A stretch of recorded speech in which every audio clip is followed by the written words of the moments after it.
estado hablando un poco de cómo va a ser el mundo, lo que pensamos que va a ser el mundo en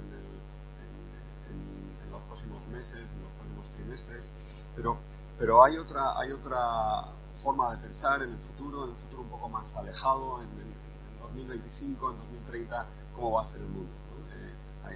Y para esto hay pronósticos para todos los gustos. Obviamente es un poco más difícil imaginarnos en este entorno de tantos cambios disruptivos, de tantas innovaciones, quizás convergentes, quizás exponenciales, cómo va a ser el mundo en 2025, pero cómo van a ser nuestras vidas, ¿no? Para algunos estamos viviendo el final del mundo tal y como lo conocemos. Quizás esto sea un poco exagerado, ¿no? Y probablemente el camino que nos vaya a llevar desde aquí hasta 2025 y hasta 2030, pues va a ser un camino desde luego apasionante, pero no va a estar lleno de saltos, va a ser gradual, ¿no? Y un poco lo que me gustaría hacer en los próximos 20 minutos es pensar un poco en cómo puede que sean esos cambios, en cuál va a ser la velocidad de esos cambios y en cuáles pueden ser las actitudes que vayamos a adoptar ante todos estos cambios, que no es que se nos avecinen, sino simplemente que estamos viviendo.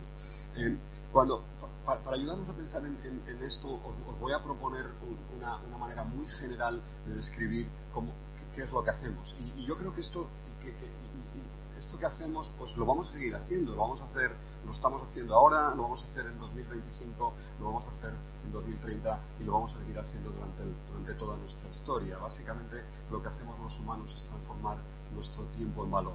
Mientras estamos vivos, tenemos una dotación de horas, aproximadamente 14 por 7, 10, 98, redondeamos a 100.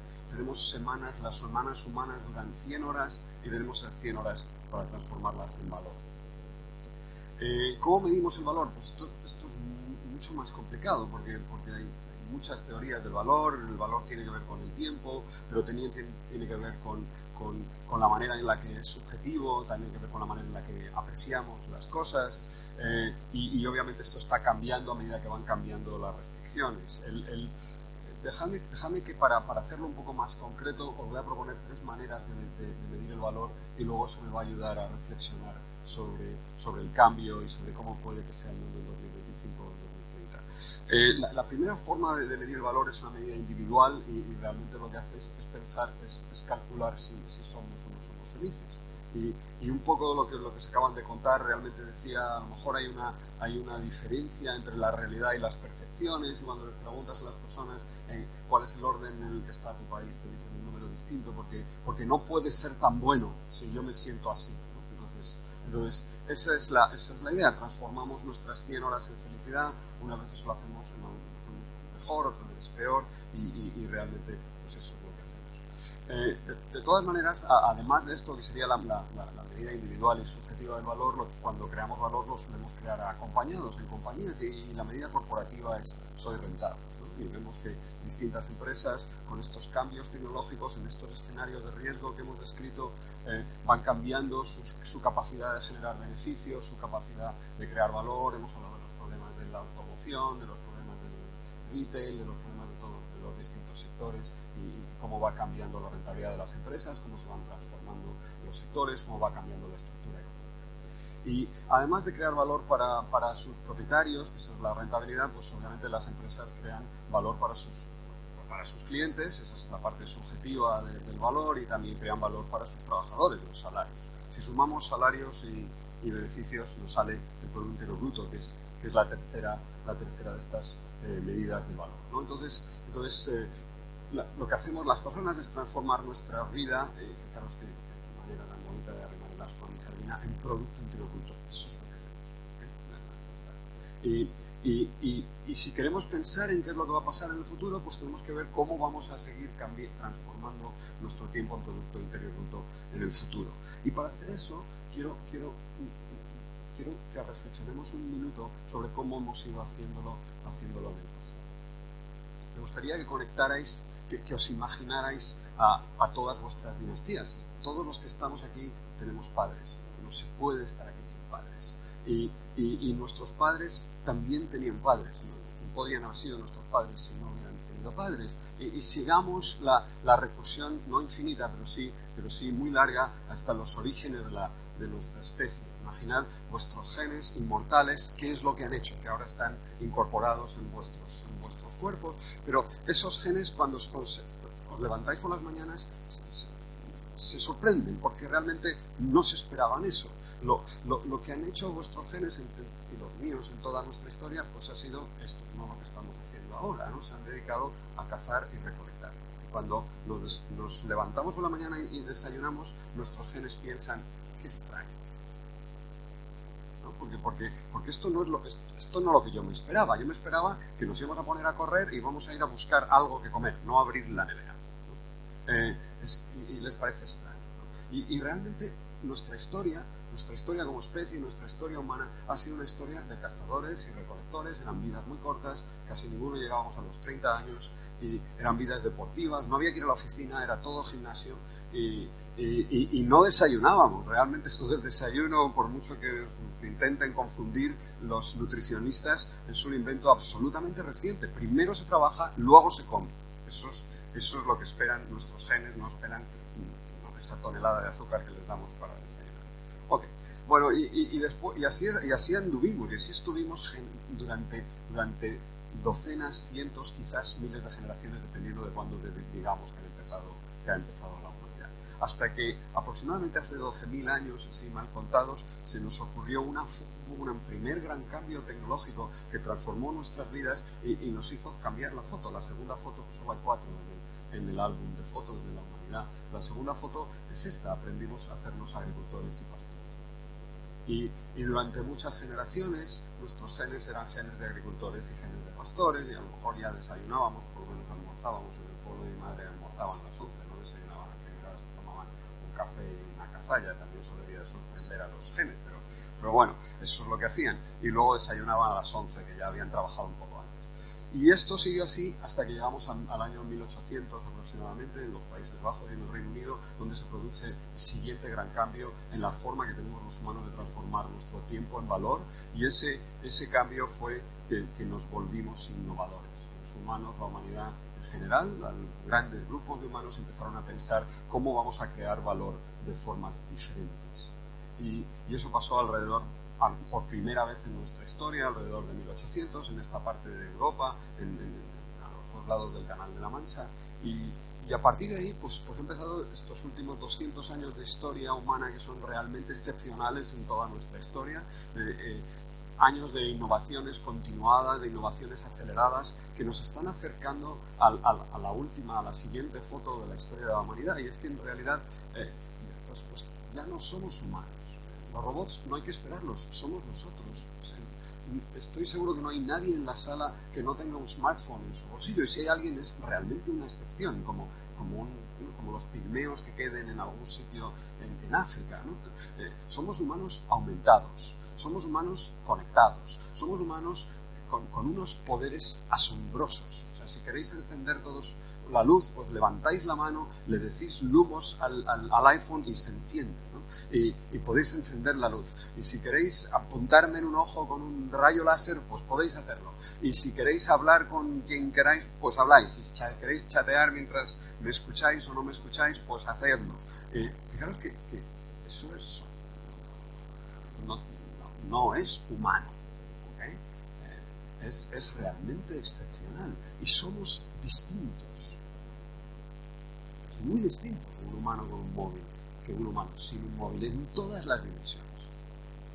Ok, y entonces aquí estamos, y ahora pues seguimos pensando en realidad cómo vamos a ser, cómo van a ser nuestras vidas, cómo vamos a transformar nuestro tiempo en valor a medida que vayan descontando los años y vaya llegando 2025 y vaya llegando 2030. Si queréis verlo con un poco de números, esta parte realmente excepcional de la historia de la humanidad es únicamente los últimos 200 años, con un poquito más de detalle. Ahí veis esa línea prácticamente plana entre el Producto Interior Bruto per cápita entre el año 0 y el año 1800. En el primer milenio el PIB per cápita no cambió nada, 400, es más, disminuyó un poco, pero probablemente eso sea ruido, un poco de error muestral, pero no cambió nada. Nuestras vidas han cambiado desde 1800 porque en los siguientes 800 años pues cambió muy poco, apenas un 50% en 800 años. Realmente todos los cambios se han producido en la última parte de nuestra historia.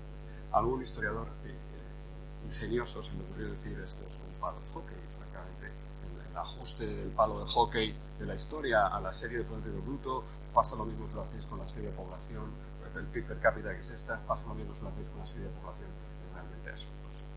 El crecimiento, como os he dicho, se debe únicamente a estos dos últimos siglos. Ahí tenéis cuánto cambió el PIB per cápita al principio del siglo y al final del siglo, alrededor del 5%, ese era el ritmo normal de las transformaciones. El siglo XIX nos sorprendió pasando del 5 al 100%, el siglo XX nos ha sorprendido multiplicando otra vez por 3 la tasa de cambio, ¿sí? no el PIB, no el PIB per cápita, la tasa de crecimiento del PIB per cápita, y ahora, en lo que llevamos desde el año 2000, pues veis que vamos a 155, y esto incluye la gran recesión y todo lo que nos ha pasado del año 2000 hasta ahora. Si proyectamos extrapolamos esta serie, que puede ser, en fin, que tiene sus riesgos, cualquier extrapolación, pero si extrapolamos estas series en un escenario que realmente con los cambios tecnológicos que se nos avecinan puede que sea un escenario demasiado conservador, pues vamos a 1243%. Realmente lo que nos espera es otro siglo de cambios realmente excepcionales, realmente acelerados. La pregunta ¿por qué?, que es la pregunta del millón, es a qué se deben todos estos cambios, y la respuesta, quizá de todas las que yo he leído, la que más me ha gustado es esta de Deirdre McCloskey, historiadora, retórica, economista, y ella lo que identifica como la verdadera causa del cambio no es una causa económica, no tiene que ver con las instituciones, más bien tiene que ver con las ideas. Lo que pasó en el siglo XIX en los Países Bajos y en el Reino Unido es que los humanos, por primera vez en nuestra historia, aprendimos a reconocer y a recompensar a nuestros innovadores, y la innovación y los cambios se volvieron casi la razón de ser de una parte muy importante de la humanidad. Bueno, yo soy tan antiguo que recomiendo libros. El otro día alguien me decía, Javier, tú hablas del futuro y eres viejuno. Sí, os voy a recomendar unos cuantos libros porque no sé, no he conseguido librarme de ese atavismo del pasado. Parte de las ideas que os he contado están en estos dos, y la historia larga que cuenta en casi 1800 páginas en 3 tomos fascinantes de McCloskey de por qué han cambiado nuestras vidas, por qué nos hemos vuelto innovadores, las tenéis en esos 3, y para los escépticos en las salas, si tenéis dudas sobre si esto del crecimiento acelerado y exponencial es posible, pues leeros a Bob Gordon en The Rise and Fall of American Growth. Ya sabéis que los economistas keynesianos tienden a la depresión, y sobre todo tienen la manía de deprimirnos a todos, y como ya no nos pueden hablar de la gran moderación gracias a 2008, pues ahora se les ha ocurrido estancamiento secular. Si a vosotros parece que el planeta está estancándose, por leer eso y vais a sentiros realmente acompañados, y si os parece que eso es un auténtico disparate, pues entonces leer a Bandas, que también exagera un poco, ¿no? Aquí los dos, cada uno exagera por su lado. El otro os va a decir que el futuro es mucho mejor de lo que pensáis, y que vamos a volver todos al paraíso, donde vamos a ser ricos, altos, guapos, eternamente inmortales, ¿no? Entonces, eso es lo que queráis, cualquiera de las dos. Bueno, cuando uno piensa en el futuro, hay dos formas de hacerlo. Podemos pensar en las tendencias y podemos pensar en fluctuaciones. Las tendencias son estos grandes cambios que nos van a llevar, estos vientos que soplan y nos van a llevar de donde estamos hasta 2025, y alrededor de esas tendencias pues hay perturbaciones, la guerra comercial, Brexit, la recesión o la desaceleración del crecimiento en Alemania, riesgos en Turquía y en emergentes, en fin, esos son los ciclos. Entonces, si queréis pensar en el futuro un poco más a largo plazo, tenemos que pensar en lo que está pasando con las grandes tendencias. Y a mí me gusta identificar estas 4, en fin, así, sin entrar en demasiado detalle. Primero, claramente lo que está cambiando es la tecnología, lo que está cambiando es nuestra forma de transformar nuestro tiempo en valor, y esto plantea la duda de si vamos a tener trabajos, si no vamos a tener trabajos, cómo vamos a distribuir, en realidad replantea el problema de la distribución, cómo vamos a distribuir el valor que están creando los humanos en el futuro. Además de la tecnología, o permitido, facilitado por la tecnología, lo que hemos visto desde finales del siglo XIX, durante todo el siglo XX y en lo que llevamos siglo XXI, es un aumento de la longevidad. Los humanos cada vez vivimos más años, tenemos muchas más horas disponibles para transformar en valor, vivimos más años en salud, la morimos más tarde y todavía no está claro si esto tiene un límite o no y cuándo vamos a acercarnos a ese límite. Además de envejecernos, nos estamos volviendo más ricos en colectivo como especie, pero también es verdad que en los países avanzados están apareciendo cada vez más desigualdades que están generando muchas de estas distopías que vemos, el auge de los populismos. Y luego nuestra gran dificultad, la gran duda de si vamos a tener recursos o no para este futuro, para estos futuros posibles, pues está en si somos capaces o no de resolver el problema de la energía sin destruir el planeta. Pensar que aproximadamente ahora hay como entre 2.000 y 2.500 millones, somos 7.500 millones de humanos, entre 2.000 y 2.500 millones tienen acceso a lavadoras, pero nos faltan lavadoras para 5.000 millones de humanos. O sea, 2/3 de la humanidad todavía no tiene acceso a una lavadora y todo lo que eso supone, porque quiere decir que si no tienes lavadora, lavas a mano. Eso quiere decir que si no tienes lavadora, las mujeres de 2/3 de la humanidad lavan a mano porque los hombres no lavamos a mano de ninguna manera. ¿Okay? Y fijaros qué tragedia. Fijaros qué actividad tan absurda. Porque lo que nos regala la tecnología es tiempo. Tiempo para hacer lo que queramos, para no tener que lavar a mano. Bueno, okay. Y entonces podéis, si os interesa esto de lavar o no a mano, poned la lavadora mágica en Google y mirad el vídeo que realmente es espectacular. Bueno, y entonces dejadme que os diga, tengo que decir en 3:45 dos cosas. Voy a intentar convenceros que el cambio es más rápido de lo que os parece y para preocuparos un poco, y luego voy a terminar contándoos cuáles son vuestras actitudes con respecto al cambio. Os voy a enseñar una foto de la Quinta Avenida de Nueva York el domingo de Pascua, que ese año cayó el 15 de abril, una Pascua tardía como la de este año. Y es una prueba de agudeza visual, se trata de resolver dónde está el coche, y si veis la foto y buscáis, pues es muy difícil encontrar un coche, porque realmente solo hay uno, todo lo demás son caballos. Los neoyorquinos van de un sitio a otro el domingo de Pascua pues en coches de caballos, porque eso es lo que había entonces. Y ahora os voy a enseñar otra foto parecida, no es exactamente igual, no tiene exactamente la misma escala, pero es parecida. Es también el domingo de Pascua, es la Quinta Avenida de Nueva York, y este año fue una Pascua temprana, cayó en marzo, de marzo, y otra vez la prueba es de agudeza visual, pero ahora es dónde está el caballo, y la respuesta es no hay caballos. Y esto es 1900. Y en 13 años desapareció una tecnología, fue sustituida completamente, una tecnología que los humanos llevábamos 7.000 años o los que fueran usándola y decidimos cambiarla por otra. ¿Por qué? Porque había una manera mejor, o pensábamos que era mejor, de ir de un sitio a otro. Y esto supuso un cambio radical y completo de la movilidad entre los humanos. Solo hicieron falta 13 años para romper completamente el transporte a caballo, los veterinarios, los forrajeros, los estercoleros y todos los herreros y todas las industrias auxiliares, y las cambiamos por otras, porque ahora hubo fabricantes de automóviles, talleres de reparación, aseguradoras, fabricantes de semáforos, toda esta cosa que surge y toda la otra cosa que desaparece. Obviamente la duda ahora es, y va a ser parecido esta vez o esta vez va a ser distinto. Hubo otro cambio más reciente, quizá un poquito más misterioso, que fue la secuenciación del genoma humano. El genoma humano tenía un plazo para secuenciarlo de 15 años. Después de 7 años solo habían conseguido secuenciar el 1% de los genes. Y aquí hay dos maneras de pensar ¿y cómo continuó esto? Pues si pensáis que el mundo es lineal, vais a decir, pues tardaron 700 años, ¿no? Pues, en fin, o sea, vamos a secuenciar el genoma alrededor del año 3000. Y sin embargo, este 1% escondía que cada año el equipo que estaba investigando, había varios, dos equipos que estaban investigando el genoma, habían conseguido duplicar el número de genes.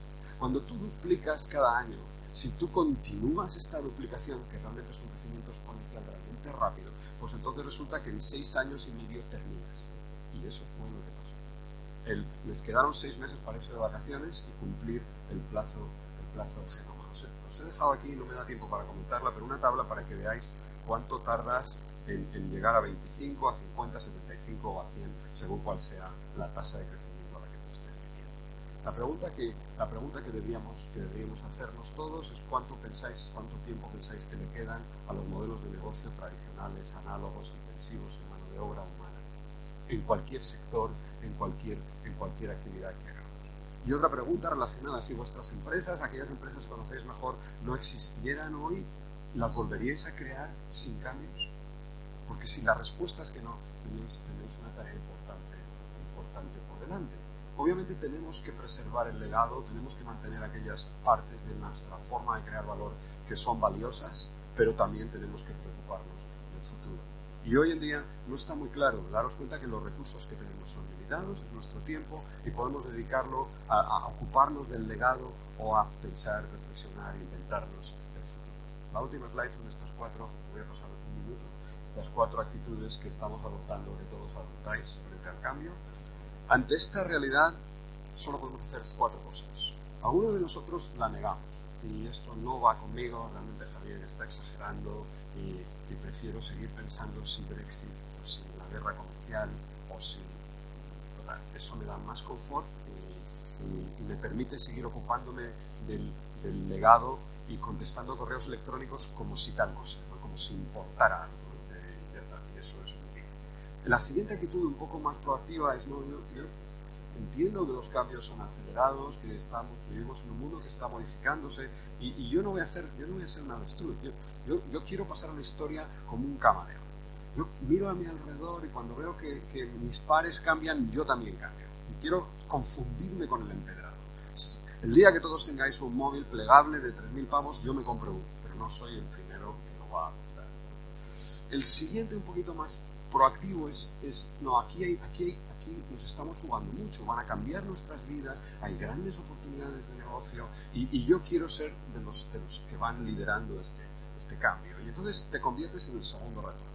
Eliges un primer ratón para perseguirle y vas detrás de él. Es con la esperanza de que la ratonera, porque obviamente el futuro está lleno de ratoneras, ¡zap! Esto es sangriento, ¿no? Se carga al primer ratón, el queso se queda un poco ensangrentado, pero tú te lo comes, ¿no? O sea, aquí he tenido que limpiar el queso para poneros estas fotos, que fuera una mañana gore, no tampoco es eso. Y luego están los últimos, los que ya tenéis en la sala, tenéis un móvil plegable que probablemente no funciona y todavía no habéis descubierto para qué sirve, pues sois el pájaro madrugador, ¿no? El pájaro madrugador, en España decimos, como somos metafísicos, que te ayuda Dios, ¿no? Pero si madrugas. Entonces, pues si te has comprado un móvil, no te preocupes que Dios te va a ayudar, ¿no? A desplegarlo y a ver para qué sirve. Y en inglés son un poco más prosaicos y no te dicen que te ayuda a Dios ni nada, te dicen que te comes al gusano, ¿no? Si madrugas, te comes al gusano. Pero fijaros que esto no es tan fácil porque el gusano también madrugó. Entonces, si vais a madrugar, tenéis que ser el pájaro y no el gusano. Y eso, de verdad, no es sencillo, ¿no? O sea, aseguraros de que en cuál de los dos de esta foto vais a terminar siendo. Bueno, Samuel Beckett ya dijo, ya pensaba en estas cosas y dijo, fijaros que al final, en este entorno tan disruptivo, en este mundo tan cambiante, no vais a poder aceptar. Lo que vais a hacer es equivocaros. Y lo que deberíamos aprender es a equivocarnos mejor, ¿no? Vamos a seguir intentándolo, vamos a pasar de avestruces a camaleones, a segundos ratones, a gusanos o a pájaros madrugadores. Nos vamos a equivocar y tenemos que seguir equivocándonos, intentándolo y aprendiendo probablemente de nuestros errores. Al final, os vais a equivocar por ser demasiado inmovilistas o por ser demasiado cambiantes. Os voy a recomendar 2 libros más y una película que termino. El dilema de los innovadores describe la tensión entre el legado y el futuro. Y describe por dónde van a venir las disrupciones de cualquiera que sean los modelos de negocios que estéis tratando. Máquinas, plataformas y colectivos, básicamente los resume cómo afectan estas innovaciones a modelos de negocios.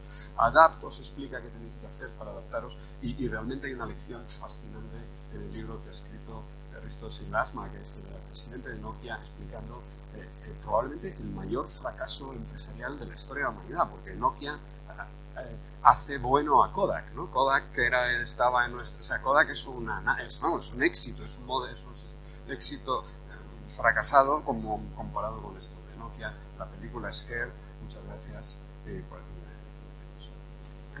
el